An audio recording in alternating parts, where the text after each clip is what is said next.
This lesson focuses on solving quadratic equations by using the quadratic formula, and this is part one of our lesson. Now remember, in a previous lesson, you learned how to solve quadratic equations by factoring. Now remember, when you did this, you had to make sure, first of all, before you factored, that our quadratic equation was in standard form. So remember, the form was ax squared plus bx plus c equals 0. So if you factored, you had to make sure that you had 0 on the other side, that all your terms were on one side. Okay?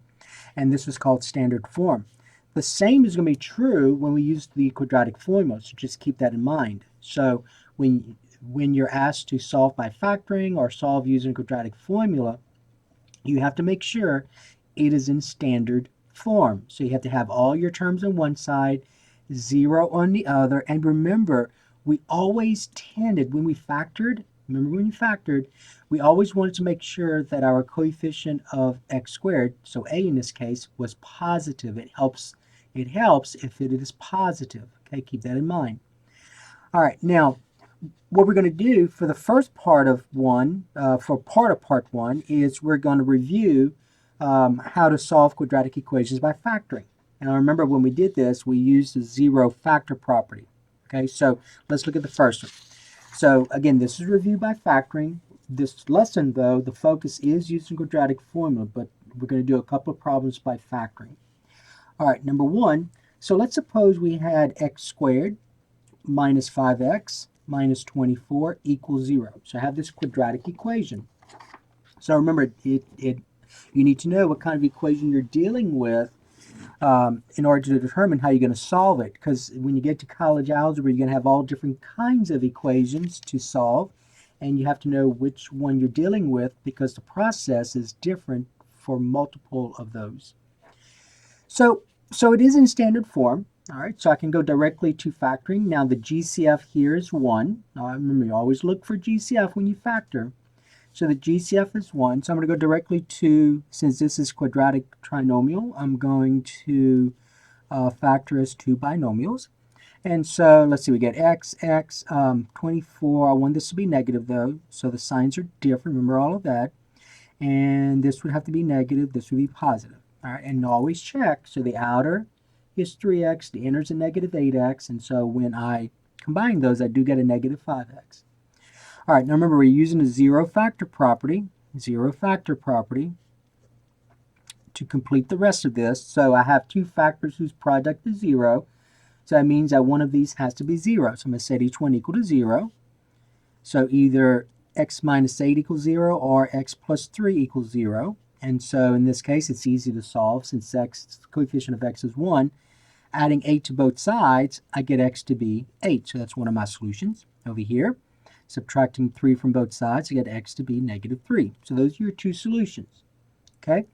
Now, remember, you can always check this by going back to the original. So I'm just looking at it, just kind of go through the process. So if we look at 8 squared, so if you check, just remember, you don't have to check because you're probably not going to have time on a test to check.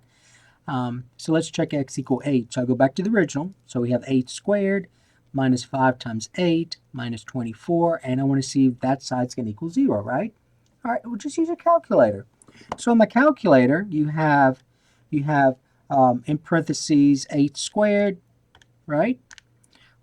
Minus 5 times 8, and I didn't need parentheses there, but minus 24, and notice I get 0. Okay, and you could do the same thing with negative 3. Now I'm going to say this, and some of you need to remember this because you will probably have forgotten, since x is negative, if you do this, like this, which you probably will, some of you, and you put that in your calculator is not going to give this a 0.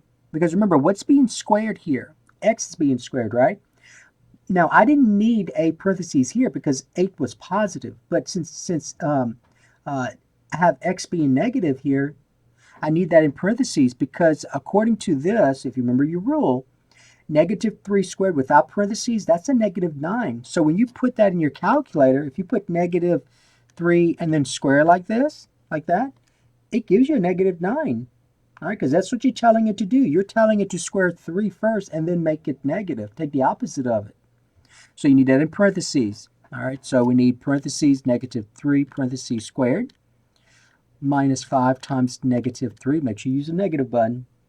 And then minus subtract, so make sure you use the subtract button, 24 equal, and you get 0. Okay? All right, so another review for that, and we're going to do another problem where we use factoring. So let's suppose I had this. Suppose I had 6x squared minus 7x equal 3. Okay, so 6x squared minus 7x equal 3. All right, so when you worked on this in a previous section, what did you do? What did you have to do first? All right, so yes, you did have to change it to standard form, right? You had to make sure that you had 0 on the other side, because if I'm going to use a 0 factor property, I've got to have 0 here, right? I've got to have 0 there. So I'm going to subtract 3 from both sides, just like this. What you do one side, you do the other. So I get 6x squared minus 7x minus 3 equal 0. And now I can factor. So I used, I checked for the GCF. The GCF is 1, so I can go directly to the two binomials. And when I factor that, I'm going to get 2x minus 3 times 3x plus 1. Okay? And you can check this. 2x times 3x is 6x squared. The outer is a positive 2x. The inner is a negative 9x. When I combine them, I get negative 7x. And negative 3 times positive 1 is a negative 3. So now I have two factors whose product is 0, so I can use a 0 factor property again. So I said each one of those equal to 0. I said those two factors equal to 0. So 2x minus 3 equals 0. 3x plus 1 equals 0. Okay? And so then I add 3 to both sides, and so I get 2x equal 3 divided by 2. So remember, this is a linear equation. So you went from a quadratic equation to two linear equations. And so I get one of my solutions to be 3 halves. Okay? And then the other solution, subtract 1 from both sides, solving this linear equation. I get 3x equal to negative 1. Divide both sides by 3. Reduce, I get x to be negative 1/3. Okay, so those are your two solutions. So on my math lab, you're probably going to be asked to separate these using commas. So your solutions are x equal 3 halves, comma, negative 1/3. Okay? All right, now, number 3. Okay, suppose in number 3, I have this. I have x squared equal x plus 3, right? Okay, so x squared equal x plus 3. Okay, so again, notice that this is a quadratic equation. You have to know what kind of equation you're dealing with to know how to solve it. So this is a quadratic equation. And so to solve this quadratic equation, if I were to try factoring. Now remember, when you factored polynomials in a previous chapter, sometimes they were prime, right? They were not factorable. All right, so keep that in mind. So I'm going to go ahead and subtract x from both sides. I get x squared minus x squared minus x equal. These combine to get 0, and you're left with 3. And now subtracting 3 from both sides, I get x squared minus x minus 3 equals 0. So now this is in standard form. But the problem is this. If you try factoring, this is not factorable. This is not factorable. So remember, this is not factorable. Okay? So then you say, well, how am I going to solve this equation? Well, you're going to solve it using the quadratic formula. So we're going to use the quadratic formula.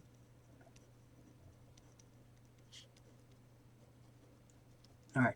Now, there's a derivation for the quadratic formula which requires completing the square, which we did not cover up to this point. Okay, so you talk more about completing the square in college algebra next semester. So this is not factorable, all right, but I still want to solve this equation, this quadratic equation, so I'm going to have to use quadratic formula. Okay, now here's the quadratic formula. So quadratic formula. Now remember, you have to make sure that your quadratic equation is in standard form. All right, so I'm going to go ahead and enlarge this a little bit better. All right, so you have ax squared plus bx plus c equals 0. So the quadratic formula will give you your solutions. Now to find the solutions, you plug the values of a, b, and c into this formula. So you would say the opposite of b plus or minus the square root of b squared minus 4ac divided by 2a. Notice the whole thing is being divided by 2a. Okay, so that's the quadratic formula. So the quadratic formula is the opposite. So here's how I'm going to read this. The opposite of b plus or minus the square root of. Now, the radicand is, there's a name for it. It's called the discriminant. We'll get to that point. We'll get to that idea later on and also in college algebra. But that's called the discriminant. You don't have to know that to solve these equations right now. But the discriminant is b squared minus 4ac. All right, so that's the radicand. It's called the discriminant. Now, make sure when you're doing your work, you have to say all of this is being divided by from that negative symbol all the way to the end of that radical. Okay, being divided by 2a. Because some students they kind of mess up somewhat and they'll do something like this. They'll say something like negative b plus or minus the square root of b squared minus 4ac over 2a. Now be careful. See, the way you have it written, it's only like this is being divided by 2a. But remember, you got to extend this. It's all of this. So you have to make sure that when you show your work, that all of this is being divided by 2a. So you have to extend it. So be aware of that. So you don't lose any points. Because mathematically, what you just saw was not correct. Okay, now, so there's a quadratic formula. Okay, whenever you're using quadratic formula, you have to make sure that your quadratic equation is in standard form. It has to be in standard form. All right. Okay. So, what you need to do first is be sure the equation is standard form. Second thing is to identify A, B, and C. A, B, and C. All right, so let's talk about that. All right, so first of all, go ahead. All right, first of all, okay. Before you substitute, it is a good idea to identify A, B, and C. So A, remember, A, go ahead and write out the quadratic equation. All right. So A is a coefficient of x squared. So here's x squared. What's a coefficient of x squared? Well, there's nothing there. It's understood to be a 1, right? Okay, so that's 1. So A is 1. B is a coefficient of x. B is a coefficient of x. Now be careful. You need to sign. So you see how I have it written as negative x? Well, remember, negative x means the same thing as negative 1x, right? All right, so you're going to say negative 1. So keep that in mind. And C is your constant. So C here is a negative 3. C is a negative 3. All right, so before you substitute in here, you better make sure you're substituting the correct values for A, B, and C. Otherwise, all this work is going to give you wrong solutions or give you solutions that are not solutions to the equation we're focusing on. Okay? So you have to make sure, double make sure, that your A, B, and C do correspond correctly from here. All right, now here's what you're going to do. Okay, so now we're gonna plug in 2. So the second thing is to substitute A, B, and C into your quadratic formula. So now we're going to substitute. So I get x equal, since that's my variable, that's what I'm trying to solve for. So x equal. Now here's how you read this, the opposite of B. The opposite of B. Well, if B is a negative 1, what is the opposite of a negative 1? A positive 1. So I get 1 plus or minus the square root of B squared. Always put B in parentheses because sometimes B is negative, sometimes B is positive, sometimes B is 0. Okay? So put that in parentheses. In this case, it's negative. See, if you didn't, that goes back to our discussion a while ago. So remember in our discussion a while ago, if I can find it real quick. So in our discussion a while ago, when we had, we were checking, remember we had a discussion about making sure that when you square that negative 3, that was in parentheses, okay? Because if you didn't put it, your calculator would give you a negative 9, which in fact it's a positive 9. Right, so keep in mind that when you're squaring b, this must always be positive or 0. It can never be negative because you're squaring. If you square a negative number, a negative times a negative is a positive. If you square a positive number, a positive times a positive is a positive. If it's 0, it's 0. But the point being that b squared is never negative, so make sure you put that in parentheses. Minus 4 times a, notice I'm using parentheses, a is 1, times c, notice I'm using parentheses, c is negative 3. So notice when I looked at the radicand, I put all those a, b, and c's in parentheses. Now here's what I'm telling you. Some of you do this. You do something like that. 2 times a, and a is 1. Keep in mind that what I've written is not correct. That is not correct. Why is that not correct? Now look at this and tell me why the way I've written this is not correct. All right, very good. Because you have to extend this. It's not just this that's being divided by 2 times 1. It's this whole part right here, right? It's negative b plus or minus the square root of b squared minus 2ac that's being divided by 2a. So you need to make sure, so you don't lose points, you need to make sure you extend it all the way like this. Okay, now what I'm going to do, so the next part, so number 4 says to simplify. All right, now simplify here means different things. First of all, I'm going to simplify the radicand. All right, so let's look at that. Let's simplify the radicand. So I get 1 plus or minus the square root of negative 1 squared means negative 1 times negative 1, which is a positive 1. Y'all agree? All right, now let's look at this. Think of, even though this is subtraction, remember I can always write subtraction as addition. So listen, I can write this as plus a negative 4, right? Okay, so a negative 4 times 1 times a negative 3. What's a negative times a positive times a negative? A positive. And what's 4 times 1 times 3? 12. Okay? All divided by, and then simplify 2 times 1, which is 2. Okay? So that's where I'm at. Continue simplifying. I can combine 1 and 12, right? That's 13. So I got 1 plus or minus the square root of 13 divided by 2. So that's where I'm at. Now remember when you, in a previous lesson, when you solved quadratic equations using the square root property, at some point you had to simplify the radical. So notice that square root of 13 cannot be simplified. Square root of 13 can't be simplified. All right, so I'm done. There's your answer. Okay, now those are your solutions. Now remember, on my math lab, you have to separate these using commas. So on my math lab, you can write it as 1 plus the square root of 13 over 2, comma, 1 minus the square root of 13 over 2. Okay? All right. So that was one problem, how you're going to solve using the quadratic formula. Okay? All right. Now let's look at number 4. Let's look at another one. So this is number 4. So suppose in number 4, I have, let's say,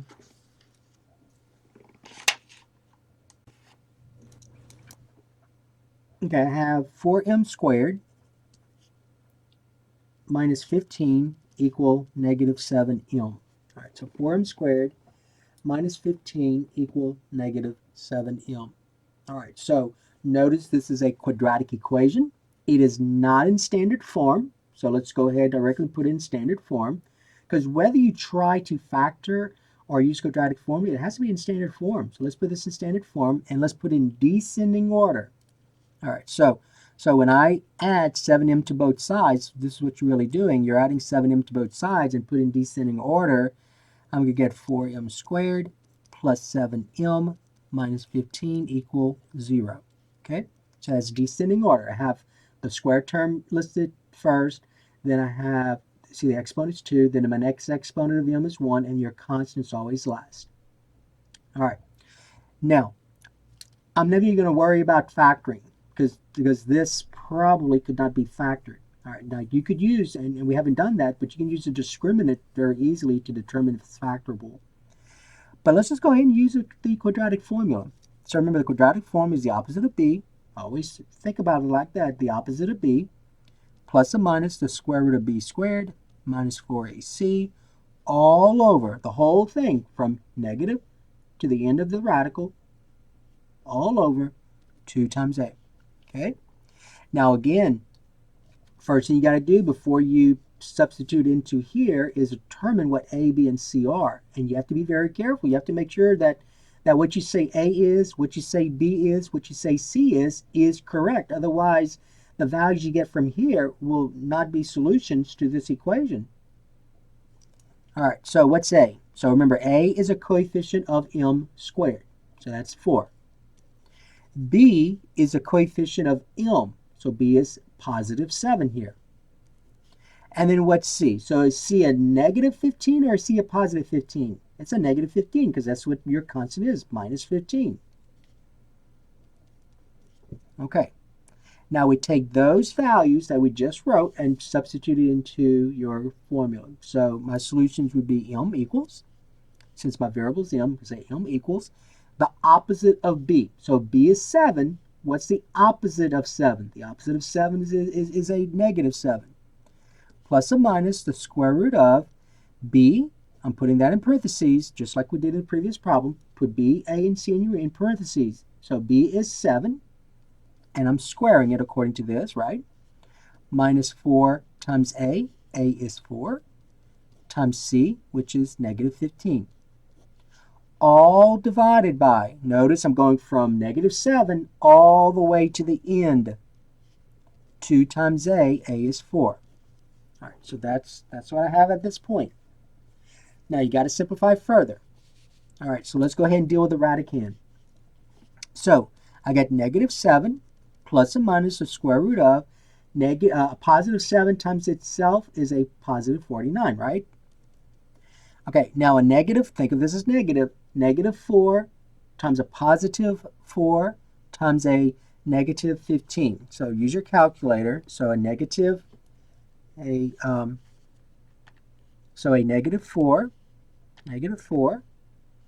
times a positive 4 times a negative 15 equals a positive 240, right? Okay, 240. All divided by 2 times 4, which is 8. Okay? All right, so now 49 plus 240, so I get negative 7 plus or minus the square root of 240 plus 49 gives us 289, right? 289. All divided by 8. Okay? All right, now, this is where I'm at. Now you might say, good Lord, this is a big number, 289. Yeah, it is. All right, but remember in the previous lesson, previous section, you had to simplify your radical. Now what I would do first is check and see, use my calculator if 289 is a perfect square. Because if 289 is a perfect square, it makes things a lot easier, and we're going to kind of review something we did in a previous lesson. But let's check and see if 289 is a perfect square. So all you do is just take your calculator and take the square root of 289. So I'm going to find the square root. So the square root's above the x squared button in blue, so I have to go second and then x squared to get to it. So second, x squared, see the square root? Okay, 289, press equal, 17. That's a whole number. So 289 is a perfect square because 17 times 17 is 289. Okay, so notice the square root of 289, I'm going to write it here, is equal to 17 based on this, right? Because 17 times 17 is 289. So now I'm going to write it like this, negative 7 plus or minus 17 divided by 8. All right, now let's talk about something from a previous lesson. When you get to that point, what did you do? Remember in the previous lesson, you had situations like this when you solved using the square root property. So remember, this is rational solution, right? That's a rational solution. So since that's going to be a rational solution, I need for you to actually tell me what they are. So now you're going to say negative 7 plus 17 divided by 8, and then negative 7 minus 17 divided by 8. And so this becomes a negative 7 plus 17 is 10, and so you get 10/8, which reduces 5/4, right? And over here, a negative 7 and a negative 17 is a negative 24, and negative 24 divided by 8 is a negative 3. So those are your solutions. You found your solutions. So my solutions are 5/4, x equal 5/4, and comma -3. Okay, those are your solutions. All right, number 5. Suppose in number 5, I had this. All right, I had 2x squared minus 14x plus 23 equals 0. So 2x squared minus 14x plus 23 equals 0. All right, first of all, what kind of equation is this? This is quadratic, right? Okay. Now, is it in standard form? Yes, it is in standard form. It's in descending order, so I'm good to go. So first of all, let's find out a, b, and c. What's a in this case? A, remember, is a coefficient of x squared, so that's 2. B is a coefficient of x. The coefficient of x is a -14. Make sure you keep the sign, -14. And c is a positive 23. All right, so remember your quadratic formula says this: the opposite of b plus or minus the square root of b squared minus 4ac all over, you got to show that, from that negative to the end of the radical, 2a. So then substituting all these values into here, I get x equal the opposite of b. So b is a -14. The opposite of a -14 is a positive 14. Plus or minus the square root of, remember, put those in parentheses, b, which is -14. According to this, I've got to square it. Minus 4 times a is 2, times c, which is 23. Okay? All divided by, notice, all divided by, right? From here to here. You have to draw it. Make sure you show this. All divided by 2 times a. 2 times a is, and a is 2. Okay, the next step is to simplify. So let's simplify the radicand. 14 plus or minus the square root of, use your calculator if you need to, -14 squared is going to give me 196. Positive 196. Remember, this should be never negative. If you make that negative, you're going to have some errors. All right, now notice that this is a -4 times a positive 2 times a positive 23. So keep in mind, a negative times a positive is a negative. So I'm going to be subtracting now. 4 times 2 is 8. 4 times 2 is 8. Times 23 gives me -184. So minus 184. Okay? All divided by 2 times 2, which is 4. So now I get 14 plus or minus the square root of, now 196 minus 184 is 12. All divided by 4. Okay? All right, now let's talk about what we have here. Okay, so when I did the previous one, I used my calculator and it turned out that 289 was a perfect square. Because when I took the square root of 289, I got 17, right? All right, so 289 is a perfect square. Notice, and then think about from a previous lesson, is 12 a perfect square? You may say, I don't know. Yeah, you do. We talked about perfect squares. Is there any whole number times itself that's 12? Whole number. 3 times 3, 4 times 4, 5 times 5? No. And in fact, if you took the square root of 12, you're not going to get a whole number. Watch. The square root of 12 gives me this irrational number, right? Okay, so this is not a rational number. There's no repetition of digits anywhere. Okay, so square root of 12, so my solutions here are going to be irrational. Irrational solutions. And so you got to remember from a previous lesson how you would write irrational solutions. But even before we go there, you got to simplify the square root of 12. All right, so let's talk about the square root of 12. Now remember, you got to remember some things from a previous lesson. What perfect square goes into 12? All right, so 4. So this becomes the square root of 4 times 3, right? 4 times 3 is 12. But then you rewrote this as a product of 2 square roots. So in other words, you said the square root of 4 times the square root of 3, and then you now can write the square root of 4 as 2. So that's 2 square root of 3. And that went there. So this becomes 14 plus or minus 2 square root of 3 all over 4. And that's where I'm at. Okay? Now, some of you are going to stop here. Okay, well, you stop here, you get most of your points. You get almost all of it. Not all of it, but close to it. Because you're not seeing this. You're not seeing, I'm going to go ahead and rewrite this over. You need to, remember the direction says simplify, right? Direction says simplify. What I would do at that point what I would do at that point is look at this number, your opposite of b here. Look at when you simplify the radical, you got to simplify first now. You got to go through this process. You got to go here and then rewrite, okay? Now look at, so if this is not a perfect square, you're going to get a square root here. Look at the coefficient in front of that radical right here. So this right here. And then look at your denominator. So I circled those three things. 14, 2, and 4. What is the greatest common factor of 14, 2, and 4 besides 1? All right, so that will be 2, right? 2 goes into 14, 2 goes into 2, 2 goes into 4. So at that point, reduce. So in other words, I'm going to write it right here just to show you what I'm doing. So in other words, you're going to say this. You're going to say 2 into 14 is 7, 2 into 2 is 1, and 2 into 4 is 2. And that's what you write. So your answer, your solution then will be 7 plus or minus. Now don't write the 1 because 1 square root of 3, is that, I'm sorry, I meant that to be 3, right? So 1 times the square root of 3 is just square root of 3, correct? All over 2. And there's your answer. All right, so yes, you do have to simplify if possible, so make sure you simplify. Make sure you simplify. All right, so you need to practice how to deal that. So deal with simplifying. So you got to make sure you can do that.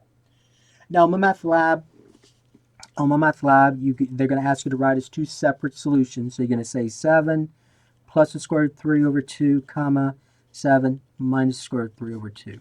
Okay? All right. Okay, now, just to remind you, some of you are going to do this, and you'll be very upset. So you're going to write your answer like this. All right, that's not correct. Okay, so don't do this. So don't do this. Don't write it like that because you know that's not correct. Make it mathematically correct. So to make it mathematically correct, you have to extend this division symbol right here all the way to that 7. So it's 7 plus or minus square root of 3 over 2, just like that. Okay. All right. So be careful with this. Okay. So make sure you know this. All right. All right. So when I say don't do this, I mean this. So rewrite as this. Okay. All right. So that was number 5. Let's look at number 6. Number 6. All right. Number 6. So we have negative 9 equals 4x squared minus 12x. So negative 9 equals 4x squared minus 12x. Okay, so obviously that's not in standard form. So I'm going to go ahead and put it in standard form. Now you see how the coefficient of x squared is positive on the right-hand side? So let's just bring the negative 9 to the right-hand side. So I'm going to add 9 to both sides. Okay, so I get 0 equals 4x squared. I'm putting in descending order as well, plus 9, right? And you can transpose the sides if you want to. So you see how 0 equals this, 4x squared minus 12x plus 9? Well, that's the same thing as saying 4x squared minus 12x plus 9 equals 0. So I just transpose the sides. Okay, so let's use quadratic formula. So A is 4, B is negative 12, and C is 9, right? Okay, so A is a coefficient of x squared, B is a coefficient of x, which is negative 12 in this case, and C is your constant, which is a positive 9. Remember, you got to make sure that all these are correct, because then if at least one of them is not correct, the solutions you get are not solutions to what you want, to what you're trying to solve. All right, so remember your formula says this: the opposite of b plus or minus the square root of b squared minus 4ac, all divided by 2a. So my variable is x, and say x equal the opposite of b. Well, b is a negative 12. What's the opposite of a negative 12? Opposite of negative 12 is a positive 12. Plus or minus the square root of, in parentheses, b, which is negative 12 squared. Now remember, b squared should always be positive or 0, correct? All right. Minus 4 times a is 4, times c, which is 9. All divided by 2 times a So 2 times 4. All right, so I get 12 plus or minus the square root of negative 12 times itself is 144. Okay, and then notice that that's a negative times a positive times a positive, so I'm going to be subtracting. So 4 times 4 is 16 times 9, which is 144, right? 144. Okay, now all divided by 2 times 4, which is 8, correct? All right, so I get 12 plus or minus the square root of 0, y'all agree? Over 8. But remember, what is the square root of 0? All right, what whole number times itself is 0? Well, 0, right? So the square root of 0 is 0. So this becomes 12 plus or minus 0 over 8. So notice now remember, your smallest perfect square is 1, right? So don't think 0 is a perfect square. It just turns out that the square root of 0 is 0. But I am going to get rational solutions. In fact, just one of them. Because 12 plus 0 and 12 minus 0 is just what? 12. So that's just this. And so when I reduce, I get 4 halves. I'm sorry, 3 halves. 3 halves. That's the only solution. Notice in all the problems we did, we had 2 solutions. All right, we had 2 solutions. And that was because my discriminant, the radicand, was a number other than 0. So notice this time I get 0. So your discriminant 0, whenever your radicand is 0, you're going to get just one solution. So you can say my solution is 3 halves. Okay, 3 halves. Now, that kind of makes sense because I want to remind you about something. In a previous lesson, see this right here? So recall, in a previous lesson, I'm just going ahead and rewrite this over. You were asked, this is factorable. This is factorable. So you were asked to solve this by factoring. And when you did this, you may remember this. So when you factor this, you got minus 3, minus 3. So you factor this as this. And you remember you saw that you had 2 factors that were the same?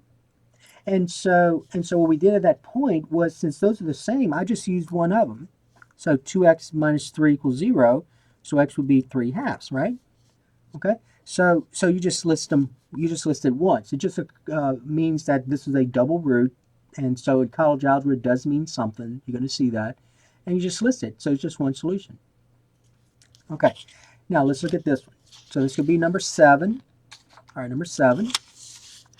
Now I want you to notice before we do number 7 that all of our solutions, I'm going to go back and show you, all of our solutions, and you need to remember this from previous lessons, all of our solutions were either rational,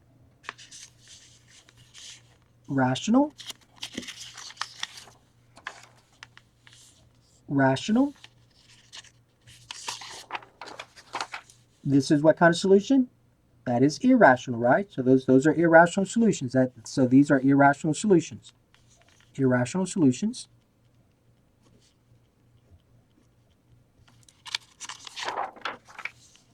Irrational solutions, right? Rational solution. Okay. Now so far all of our solutions were real numbers, but you remember in a previous lesson you sometimes got imaginary numbers. And remember, those were not real numbers. Those are imaginary numbers. So let's look at number 7. So number 7 is going to be, you're going to get imaginary solutions. All right, so number 7. Okay, so number 7, let's suppose we had 5x squared minus 3x plus 1 equals 0. All right, so our equation, our quadratic equation is already in standard form, and this is not factorable. You can try, it's not factorable. Okay, so let's go ahead, since it's already in standard form, it's already in descending order, let's find a, b, and c. So a is 5, coefficient of x squared. B is coefficient of x, which is negative 3. And c is a positive 1. Okay? And so then we put into the formula. So remember, the formula is the opposite of b, plus or minus the square root of b squared, minus 4ac, all divided by 2a. So I get x equal The opposite of b. Well, b is negative 3. The opposite of negative 3 is a positive 3. Plus and minus the square root of b, put that in parentheses, negative 3 squared, minus 4 times a, which is 5, all that in parentheses, times c, which is 1, all divided by 2 times 5, right? So I get 3, plus and minus the square root of negative 3 squared is 9. All right, now a negative, think of, even though you're saying subtract 4, think of this as adding the opposite, so think of this as negative 4. A negative times a positive is a negative, so you'd be subtracting.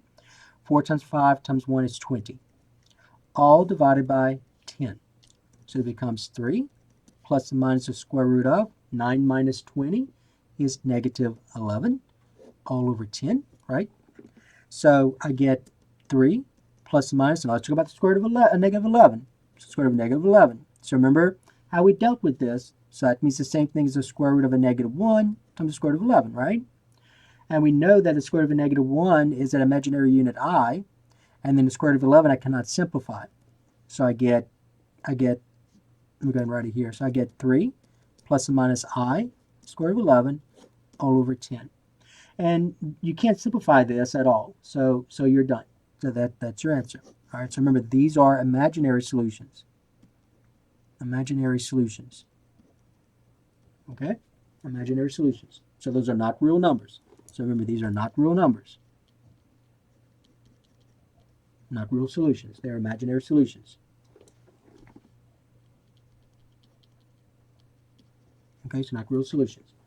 Okay, so that will be enough to do your worksheet. Now in part two, we're going to look at some other kinds of quadratic equations written in a different way. All right, so I need for you to look at part 2 as well.